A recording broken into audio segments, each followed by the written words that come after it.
IRS documents released Wednesday suggest that the tax collection agency believes it can read Americans' emails without a warrant.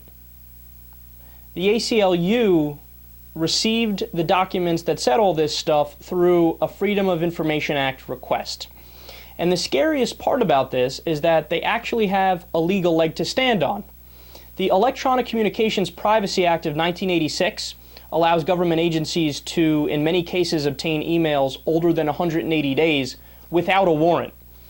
And then, I love this, the IRS Criminal Tax Division's search warrant handbook showed that the division's general counsel believed, quote, the Fourth Amendment does not protect communications held in electronic storage, such as email messages stored on a server, because internet users do not have a reasonable expectation of privacy.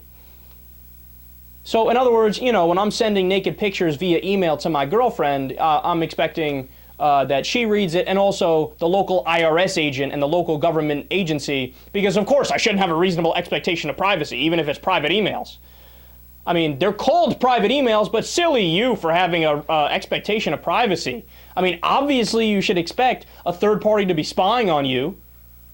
God, their reasoning is always so pathetic, man. It's like they're not even trying. They don't even come up with like halfway convincing sounding, persuasive, nuanced arguments.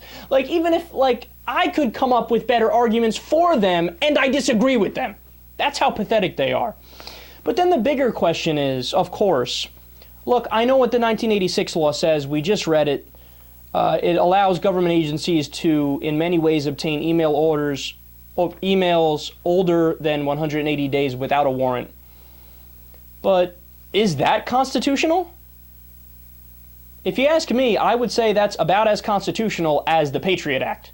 Now, when Congress passed the Patriot Act in the wake of the terrorist attacks of 9/11, they, honestly, I don't even think they considered the Constitution, number one, but even if you asked them to consider the Constitution, what would they have said? They would have rationalized it, like, oh, no, it's not necessarily unconstitutional because of this, times of war, and yada, yada, yada.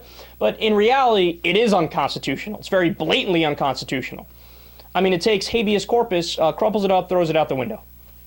Right to trial, out the window. Unreasonable search and seizure, out the window.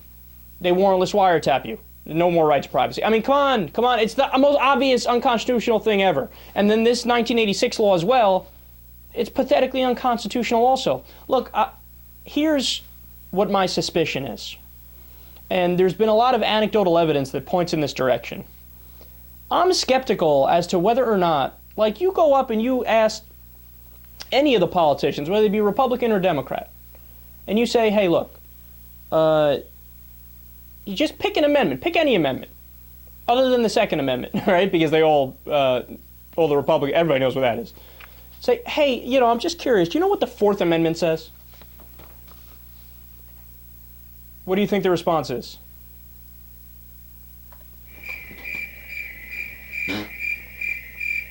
No, they don't know it. They don't know anything. They don't know anything about the Constitution. There's a better chance that our politicians, more of them know about the Ten Commandments than the Bill of Rights, which is the first 10 amendments of the Constitution. They don't know. I don't even think they know that there is a protection against unreasonable search and seizure, or there is a right to privacy. But no, they just pass these laws, la-di-da, we don't know what we're doing. I guess, well, yeah, we'll pass this law that says we can spy on people's emails. Sure, why the fuck not? Well, I'll tell you why not, because there's the founding document of this country says you can't do shit like that.